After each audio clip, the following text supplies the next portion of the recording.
India institute of packaging का 3 दिवसीय सम्मेलन लगेगा दिल्ली के इरोज होटल नेहरू प्लेस में। यहाँ पर नए इनोवेशंस और आर्टिफिशियल इंटेलिजेंस पर फोकस होगा। देश भर के पैकेजिंग इंडस्ट्रीज के और विदेश के कम से कम 50 देशों के यहाँ पर इंटेलिजेंस, आर्टिफिशियल इंटेलिजेंस, पैकेजिंग और प्रिंटिंग इंडस्ट्रीज के जाने माने इंडस्ट्रियल उपस्थित होंगे और यहाँ पर नवाचार के बारे में भी जानकारियाँ उपलब्ध कराई जाएगी। नेहरू पैलेस, हमारा मकसद मीडिया से। अफजल हुसैन। उससे पहले 40 साल का पैकेजिंग इंडस्ट्री का बड़ा योगदान रहा है सर का। तो ये एक ब्रीफ है और सब लोग आईपी से जुड़े हुए हैं। तो और फिर ये जो प्रोग्राम हो रहा है तो सर का पूरा योगदान है इस प्रोग्राम को खड़ा करने में। तो एक तरह से कह सकते हैं कि जो आर्किटेक्ट होते हैं तो ये लोग रियल आर्किटेक्ट है, टेक्निकल और इंडस्ट्री के। तो हम तो एक होता है ना नाविक की तरह innovation and artificial intelligence gain global recognize and packaging. जो होटल इरोज में हम लोग आयोजित करने जा रहे हैं 12, 13, 14 मार्च। और ये ट्रेडमार्क फंक्शन है। थोड़ा सा मैं पैकेजिंग में भी पैकेजिंग इंस्टीट्यूट के साथ 20 साल से जुड़े हुए हैं। And although I am in Indian institute of technology Delhi के साथ मिला के इनके साथ जुड़े हुए हैं। This conference ISPI has become a signature conference because packaging is such an important area. It starts from material manufacturing से process होके आज common people के पास भी पहुंच जा रहा है। एंड इसके लिए इसका बहुत इम्पोर्टेंस है। एंड बट इसकी इम्पोर्टेंस के लिए सबसे ज़्यादा जरूरत है जो इंडियन इंस्टीट्यूट ऑफ पैकेजिंग करते हैं is that there is a need for now that advancement in industry should be connected with the research, development and innovation जो हो रहा है। इसमें इंडियन इंस्टीट्यूट ऑफ पैकेजिंग एक लीड रोल ले रहे हैं। एंड उसके सहायता में दोनों में जो इंडस्ट्री एकेडमी बॉन्डिंग जिसको सबसे जरूरत है in near future, so this is very futuristic conference project. आपको भी अपना परिचय, मेरा परिचय दिया आपको डॉक्टर आलम ने। और सबसे खास बात तो यह है कि मैं बिफोर आई से समथिंग और प्रोग्राम जो है पहला और दूसरा दिन क्या बोलते हैं हाउसफुल है टेक्निकल सेशन से।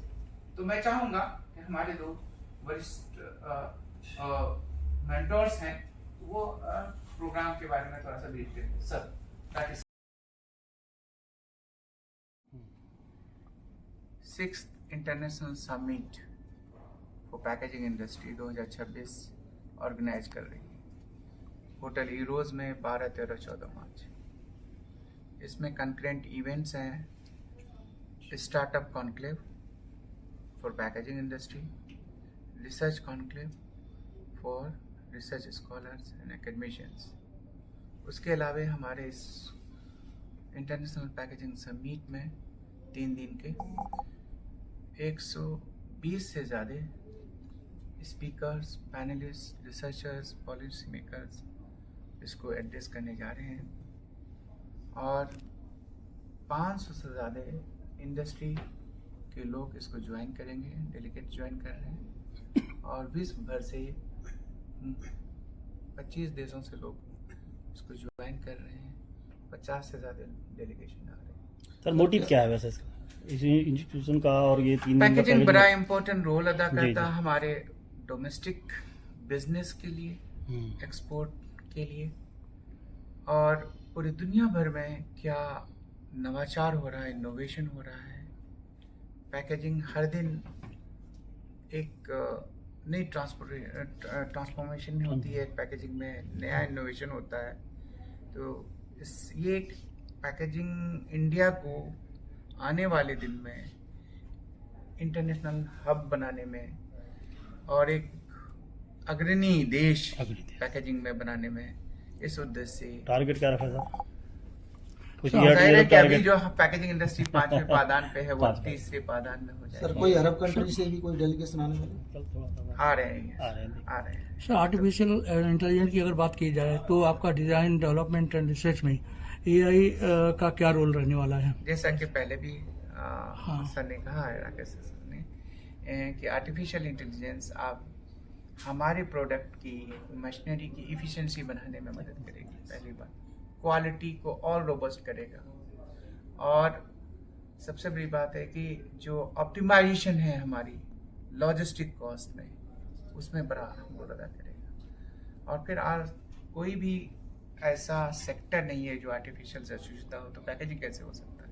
इसलिए पैकेजिंग का के क्षेत्र में AI का भी उतना ही रोल है जो दूसरे अहम सेक्टर में है। Cost optimisation, quality monitoring and reduction in overall cost of logistic and supply chain. तो आपको मैं बताना चाहूँगा कि 14% से ज़्यादा कॉस्ट इन्वॉल्वमेंट होती है लॉजिस्टिक की। अगर हम आर्टिफिशियल इंटेलिजेंस से अगर कंजर्वेटिवली 1% भी कर ले तो सोच ले कितना बड़ा देश का फायदा होगा और पूरे विश्व। ठीक है सर, धन्यवाद। आप कुछ कहेंगे सर? जो डेलिब्रेशंस है उससे बहुत सारी चीज़ें आगे सामने आएंगी।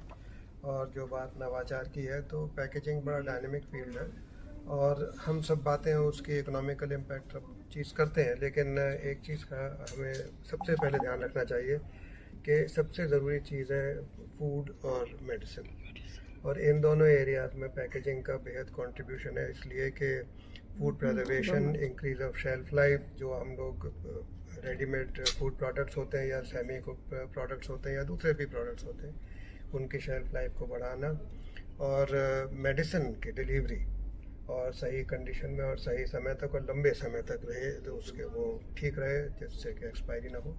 इन सब चीज़ों में पैकेजिंग का बहुत बड़ा रोल है। तो ये सारे ऐसे सेगमेंट्स हैं जो हमारी डेली लाइफ से और हमारे सर्वाइवल से जुड़े हुए हैं। इसमें पैकेजिंग का बहुत बड़ा भारी कंट्रीब्यूशन है। तो इसके इकोनॉमिक इम्पैक्ट के अलावा हमें ये चीज़ ध्यान में रखनी चाहिए कि ये एक बहुत इम्पोर्टेंट चीज़ सर आपने बात करी थी जो दिखता है बिकता है, क्या देखते हैं टेक्नोलॉजी पर? क्या देखते हैं कि जो, क्योंकि जो शोशेबाजी भी बहुत होती है पैकेजिंग पर, और नहीं, मैं वो उस तरह से नहीं, मैं ये कहूँगा कि पैकेजिंग जो है वो उसके कई सारे पर्पज है। पैकेजिंग सिर्फ किसी चीज़ को कहीं से कहीं डिलीवर नहीं करती है, उसको प्रिजर्व भी करती है। और उससे भी ज़्यादा एक जो बड़ा रोल आज पैकेजिंग प्ले करती है वो है कम्युनिकेशन का, कि जिससे कि आपको ये पता चलता है कि इस प्रोडक्ट को कैसे स्टोर करना है जिससे कि ये सही रहे।